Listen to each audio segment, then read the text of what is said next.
Welcome back. We are now going to work with the to-do list section. And what you'll notice about the to-do list section is that this is not one running to-do list. This is a set of to-do lists. So for example, you'll see that there is a to-do list that is already written here. We can create a second to-do list and we can click this button to save it. We can create a third to-do list. And in fact, we can create unlimited to-do lists in this section. So if you have different groupings of to-do lists that pertain to this project, you can create them in this area. Now to create an actual to-do list item, you're going to write in this dialog box. And when you write into the dialog box, you can assign these to-do points to a specific person. So you can write in yourself or you can write in the other individual.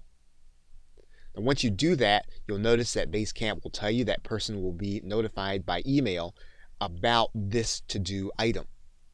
What you can then do is give this to-do list item a due date. And that means you can give it a date in the future.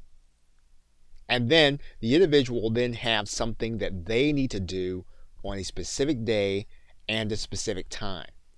What you can then do is if there is any file specifically related to this to-do item, you can attach it. And again, you can select that file from your hard drive or from your Google Docs, which is now connected. Once you've done that, you can then click Add This To Do. So now you have an item created specifically for an individual to complete and a due date for that item as well as any files pertaining to that item. You can create one for yourself also.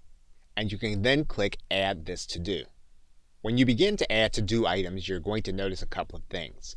If we go up to the calendar page and click this link, you'll notice that those two to-do items are now on the calendar. So you have the to-do item for the individual that has been assigned a certain task.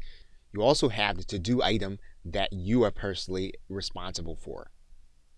Now, of course, as time goes along, the individual will complete the items or you'll complete your items and you'll need to come in Basecamp, and what you'll do is you will check off the box and then they will check off the box, and what happens is then you'll see that although the section is still available, there are no more visible to-do lists. You'll also see a record of that fact in the latest project updates. If you go back to the calendar, what you'll notice is that these items have been completed and they'll show as being completed on the calendar.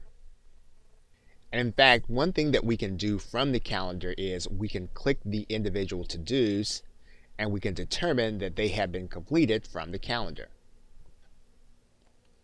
Now, to-do list for the particular project, if we click the link that says to-do list, you'll see your to-do list at a glance.